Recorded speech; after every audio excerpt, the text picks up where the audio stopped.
Obviously, the world has gone bleeding bonkers at the minute. There's fuck all happening at the minute. They want to throw me up and down weights and offer me stupid fights. I don't really give a fuck. I'm over it. Alright, so I did a McGregor light impression there. I used to enjoy doing McGregor impression. I'm a little bit bored of doing that impression, so I didn't really go the whole 9 yards there. Just halfway somewhere on the McGregor impression. So here's the thing, as Chael Sonnen would say. What sort of... Okay, what's up guys? Paul here with a new YouTube vlog from my Thailand beachside base. If you guys are enjoying, of course, my content of late, please do hit the subscribe and like buttons, and let's keep the channels growing, of course, because there are 2 channels. Check out Palfish Paul, link to this channel, if you'd like to know a little bit about online English teaching and how to live the work travel lifestyle. Yeah, so let's get down to today's topic. It is, of course, on that certain notorious fighting Irishman, Conor McGregor, who yesterday tweeted for the 3rd time in 4 years that he is retiring from fighting. So, do we believe him this time? You know, it's getting a little bit like the Aesopian fable, the boy who cried wolf. You know, he could actually be for real this time, but everyone's like, yeah, alright, yeah. He's like, nah guys, I'm actually retiring, like that's it. And everyone's like, Joe Rogan and Dana White, alright, yeah. See you in July, see you in August, Conor. No, guys, like, that's it. I'm done, for real this time. Because this is his 3rd retirement in the space of 4 years. If we just pull up all 3, hey Jamie, pull them up there. So, of course, the first one came in 2016 when he infamously thanked everyone for the cheese following his defeat to Nate Diaz. The context of that retirement, you know, was quite deep-rooted. He had just witnessed a death in MMA. The Portuguese fighter Carvalho, who had died in a fight against his stablemate, McGregor's stablemate, Charlie Ward. And there was a lot more to it with that. He felt, as always, you know, he felt he was worth more. He felt he deserved more. He didn't want to travel across the world for all this media stuff when he felt he could do a lot of it from home on social media. Of course, that one proved to be a fake, a hoax retirement, just looking for a bit more negotiation power. He came back, beat Diaz in the rematch, and then went on to win the lightweight title. He then retired again around this time last year, April 2019, when he said he was retiring from the sport formerly known as mixed martial arts. So it's interesting to look at the decrease in retweets and interest and the increase in apathy to these retirements. The first one broke the record for that year, I believe, for an athlete or sportsman's retweets when he got about 150k. Then the last year's one got 100,000, and this one has just a mere 40,000, and I'd say it will peak at around 50 or 60 over the week. And that's because, like I said, people are starting to look at it like the boy who cried wolf and not taking him seriously. And it's all the Twitter nonsense, you know, calling out and responding to people like Oscar De La Hoya and Anderson Silva for freak show fights, and the constant toing and froing and flip-flopping of will he, won't he. He had been talking about a season. He was supposed to be back for, like, sounding like a football player. This is the 2020 season. He battered a punch-drunk Donald Cerrone in January, and I mean punch-drunk. I vlogged on that, and Cerrone has since admitted that he didn't show up to the fight, proving Stephen A. Smith right, actually. Stephen A. Smith took a whole lot of backlash for how he said Cerrone gave up in there, but it really is a case of Dr. Cerrone and Mr. Cowboy. He does not know. It's like he can flip a coin to find out which one of him is going to turn up. On the day of the McGregor fight, it was Dr. Donald, is that what we're going to go for? The guy who doesn't want to fight showed up, and McGregor blasted him out in 40 seconds. And so, now let's get down to why would McGregor retire now of all times? Could he really retire on the back of a a pretty inconsequential win against Cerrone like that. Maybe he will this time. Maybe he could be serious. If you look at the wording of this tweet, actually the wording of all three tweets are quite strange. You know, the thanks for the cheese, and then last year's one, the sport formerly known as mixed martial arts, proper pina coladas, and now this one, you know, features a picture which could make it a little bit different. You know, he's a picture of his mother. Again, a little bit strange why it's only his mother, but don't see why he hasn't included the wider family there. You know, he's since tweeted overnight, cake, happy retirement, daddy. So, you know, assuming his family and children are all informed now of the retirement decision, thereby, you know, rubber stamping it and making it look a little bit more official. Could he really have come up with a fake cake? You know, that would be really taking the piss, and I think that would piss people off even more if he were to make that cake and then, you know, only to come back on it. But let's look at the reasoning for it. All right, so Ariel Helwani, the godfather of MMA journalism, has dug a little deep into it and says he received a call from McGregor and got a little bit of the reasoning for the retirement tweet. All right, so let's check that out. Okay, so I'll read out the McGregor quotes as cited by Helwani in a conversation between the pair. The game just does not excite me, and that's that. All this waiting around, there's nothing happening. I'm going through opponent options and there's nothing really there at the minute. There's nothing that exciting me. They should have just kept the ball rolling. I mean, why are they pushing Khabib versus Gaethje back to September? You know what's going to happen in September. Something else is going to happen in September, and that's not going to happen. I laid out a plan and a method that was the right move, the right methods to go with. And they always want to balk at that and not make it happen or just drag it on. Whatever I say, they want to go against it to show some kind of power.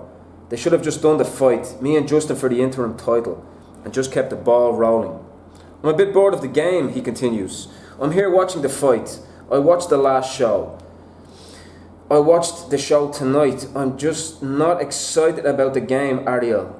I don't know if it's no crowd. I don't know what it is. There's just no buzz for me. I have my goals, my plans, the season. I had everything laid out. Obviously, the world has gone bleeding bonkers at the minute. There's fuck all happening at the minute. They want to throw me up and down weights and offer me stupid fights. I don't really give a fuck. I'm over it. So here's the thing, as Chael Sonnen would say. What sort of bizarre logic is that? He's saying the game doesn't excite him when it literally has never been more exciting for him. The list of opponents that he can tackle over the coming years, as he keeps bragging that he's able to go up and down weights. He's the one who says he wants to be up in welterweight. He's called out Usman, saying he'd fancy that. He'd fancy Masvidal for the BMF if they're going to go and carry on that shtick of the BMF novelty belt.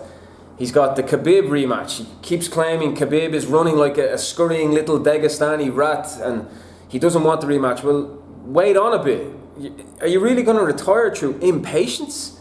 I mean, all these fighters are, you know, champing at the bit to get back amid this whole coronavirus pandemic. And, I mean, Dana White has moved heaven and earth to get the UFC show back on the road and keep it rolling against all sorts of governmental advice and protocol due to the coronavirus lockdown. I mean, they had to move all the way out to Jacksonville, Florida and hold the fights in like these fucking isolated bunkers, again, against all governmental warnings. They even had a fighter, Jacare Souza, test positive at the first event. They've hosted 4 or 5 events. This weekend's events were at the UFC Apex Center, and they've actually gone off to a T, while all other sports, NBA, NFL, soccer is only tentatively coming back now with the Bundesliga, and the Premier League will be coming back later this month behind closed doors. So, I mean, how can you complain about that? Like, Dana White is really doing his best. I'm not a Dana White fan, and I was I galled or I balked at the way he was coming back so soon amid the coronavirus pandemic. But he's done it, and you'd have to doff your hat to White that he's done it pretty flawlessly so far. So how can you complain about that? And how can you complain and be impatient? He's literally the only sporting chief, and it's the only sporting entity and body that is coming back right now. What more do you want? I mean, are you not entertained? Dana White's there like, you know, in the Circus Maximus, trying to fight off bears and lions, and you're the emperor up in the stands like, I'm not entertained, throw him to the lions. Come on now, come on McGregor. And if you just look at the logistics, I mean, it doesn't really hold up either. It's very self-centered and me. If you look at the quote about why didn't you just do me and Gaethje for July, so you're saying Gaethje should be expected to fight Tony Ferguson in May, you in July, and in the hypothesis that he would beat you in July, if you just take it for a moment from Gaethje's point of view, Gaethje's thinking, I'll beat you, and then he has to fight Khabib 2 months later in September. But you would say no, push Khabib back to November or December, but Khabib hasn't fought since Poirier September 2019, so you're expecting Khabib to wait 15 months just so you can have your fight, you can have your cake and eat it. But there's a whole roster there, McGregor, of guys that need to all have their ducks in a row, and they all want to fight in 3-4 month periods. So it's not all about you. It's no longer all the McGregor show. Yeah, okay, you wanted to fight Gaethje in July, but think about Gaethje's logistics there. It wouldn't have been feasible for him. So you do have to sit on your hands for a minute and be patient. Are you really going to retire in a sort of a throwing your toys out with a pram type moment here? Or is it just more that there's several reasons there? Why not just say you're bored of fighting now because you've made all your millions? That was what it seemed to be the case last year, which also, that tweet also came amid the backdrop of sexual assault allegations. Where have they gone, actually, by the way? They seem to have just disappeared into the background. Anybody with some updated information on that could leave in a comment. So why retire last year to come back and say, no, I'm ready now, to fight Cerrone and only then retire again? It all seems like he is just done with fighting, and the reasoning about the UFC messing him around and there not being a buzz, let me get to that as well. It's boring because there's no fans. Even me, as I'm not a hardcore UFC fan or MMA fan, never have claimed to be. I'm somewhere in between. I'm over a casual, but I'm definitely not hardcore. I'm a football fan first and foremost. But you know, way more than an armchair fan. I've been watching all these events, highlights mostly. I'm not buying the events, but you know, I watched Gilbert Burns versus Woodley. I watched with interest watching Sean O'Malley, the Irishman, yesterday with the great name and the rainbow hair. Pretty about the rainbow hair, you know. I'm a man for hairstyles, but that's too close to Kashi 6ix9ine for my liking. With that walk-off knockout, it was brilliant. Cody Nolov Garbrandt with an epic knockout too. I mean, these were two sensational knockouts, reigniting those bantamweight, the lighter weight divisions there, you know. Don't call me up on details here because I'm not even claiming to be a hardcore. I'm a commentator of sport. I don't know exactly every single detail, but I just know there were two fantastic knockouts there. I'm entertained by it. So for McGregor to say he's not entertained by it, I think it's a little bit churlish. And oh man, the audacity Dana White must be thinking. I mean, Dana White is getting it from every angle, from Johnny Bones Jones to Masvidal. They all say they want more money, but they've got stronger arguments. They're talking about money, and they're laying out financial accounts and spreadsheets to say why they deserve more money. McGregor's coming up with all these haphazard, sketchy reasons that don't really stack up to logic. like I said, because the game is exciting right now and very exciting, even with no fans. I'm enjoying watching these fights.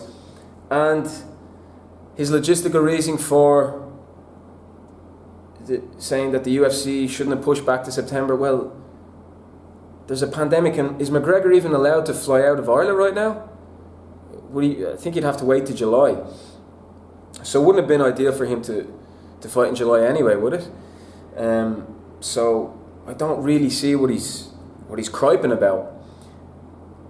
So, in conclusion, really, if it's a real retirement this time, I think there's a certain level of apathy reflected in the numbers, the low numbers of his retweets, and people are a little bit just, all right, you know, are you still serious about it? You took Cerrone for your comeback fight. There's all this, yeah, they're offering you bad opponents, but you said you'll fight anybody. You said you'll take the season and fight, and now you're the one being picky and humming and hawing, you know. And you know, if it's not real, I think, and if it's just a negotiation tactic, I think people are getting a bit pissed off now with the constant fake retirements, you know. So we'll leave it there. That's my overall take on this. It's sort of a bit of boredom with McGregor. Says he's bored of UFC's situation. Well, I think most people are getting a bit bored with his carry on, as we say in Ireland. So thanks guys for watching. I hope you enjoyed the video. Let me know what you think in the comments. Cheers.